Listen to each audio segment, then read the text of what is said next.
Hola a todos, buenas tardes. Antes que nada les deseo que tengan un muy feliz 2021. El tema de hoy va a estar destinado a hablar de las pérdidas y el duelo.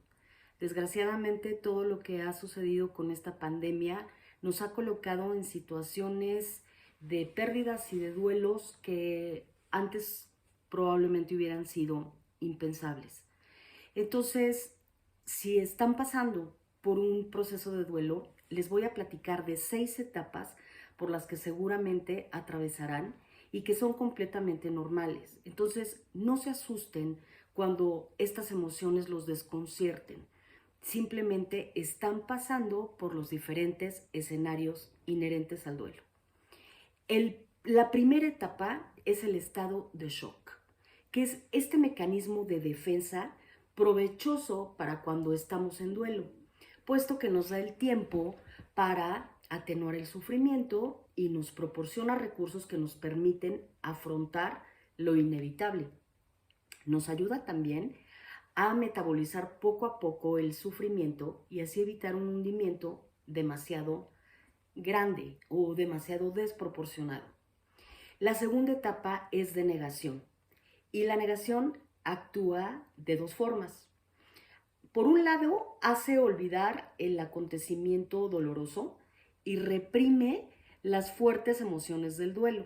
Y es que hay una primera tentación que es la de volver a los viejos buenos tiempos cuando no estaba pasando nada, ¿no? Olvidar la situación presente y creer que todo volverá a ser como antes. Por desgracia, la vida no se repite nunca, no se nos permite revivir el pasado. Y la otra tentación consiste en imaginarse que uno puede ahorrarse el trabajo de duelo. Entonces, así encontraremos personas que se empeñarán en lograr sustituciones, reemplazar a su pareja por otra, a su trabajo por otro, a su mascota por otra, pero en realidad esta huida que aparentemente es hacia adelante es engañosa, puesto que nos lleva a creer que hemos resuelto el duelo, pero desgraciadamente es imposible esquivarlo sin tener que pagar por ello un precio más adelante. La tercera etapa es la expresión de las emociones.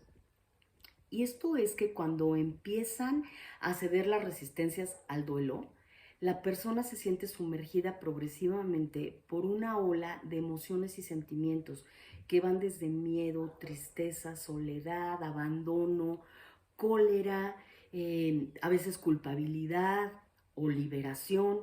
Y estas oleadas de emociones se elevan, luego se retiran, luego vuelven a levantarse. Sin embargo, en cada uno de sus movimientos van perdiendo intensidad. La expresión de las emociones no es algo que esté reservado a la pérdida de un ser querido. En cuanto se produce un despido laboral, un divorcio o incluso algo positivo como un ascenso, la persona afectada se siente invadida inmediatamente por la ansiedad. Lo desconocido, aunque se trate de una buena noticia, se percibe como amenaza. Entonces nos sentimos un poco perdidos, como si hubiéramos extraviado el mando de nuestra propia vida. La tristeza, generalmente llamada pena, es la emoción característica del estado de duelo. Entonces nos llega el sentimiento de haber sido como amputados o desprendidos del objeto de nuestros afectos.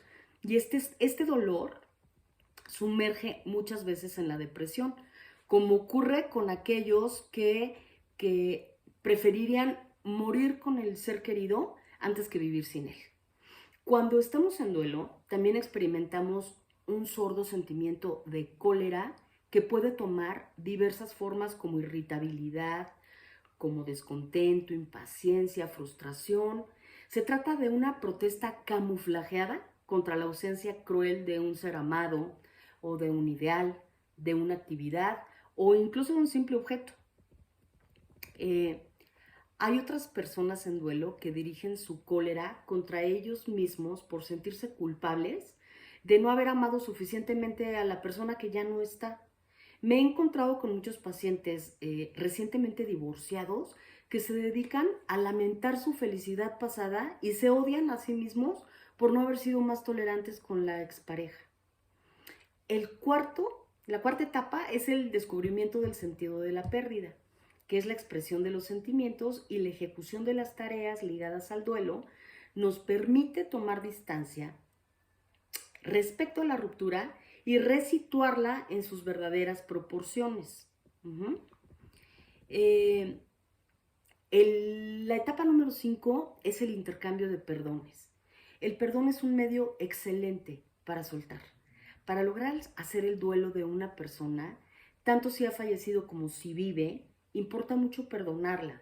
No podemos darnos el lujo de dejar una relación, una situación o un lugar de trabajo manteniendo nuestro corazón lleno de resentimiento, de amarguras y de cólera, porque esto es arrastrar con nosotros un gravoso pasado. Entonces hay que perdonar a la persona que ya no está y también perdonarnos a nosotros mismos.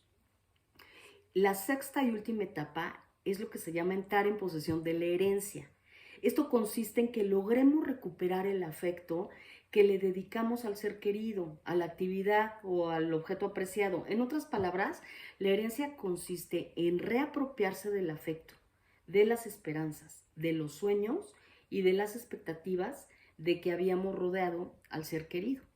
El medio más eficaz para soltar es contar la propia historia de la pérdida y expresar la propia vivencia emocional que se siente. No se traguen el dolor, no se traguen los sentimientos. Si tenemos la suerte de encontrar oyentes atentos y que estén realmente presentes, podremos narrarnos a nosotros mismos, liberarnos de esta carga emocional y recobrar el aplomo psicológico. Para soltar es importante evaluar debidamente la gravedad de la pérdida. Te sugiero que respondas a estas preguntas. ¿Qué representaba para mí esa persona que ya no está? ¿O qué representaba para mí esa realidad, este trabajo? ¿Qué energías he gastado en esta persona o en esta situación? Así puede medirse el valor subjetivo de lo que se ha perdido. Esta toma de conciencia, por muy dolorosa que sea, nos permite entrar más a fondo en el duelo y resolverlo lo más rápido posible. No hay un tiempo estimado, cada persona lo procesa de diferente manera. Hasta aquí la cápsula de hoy. Gracias, buenas tardes.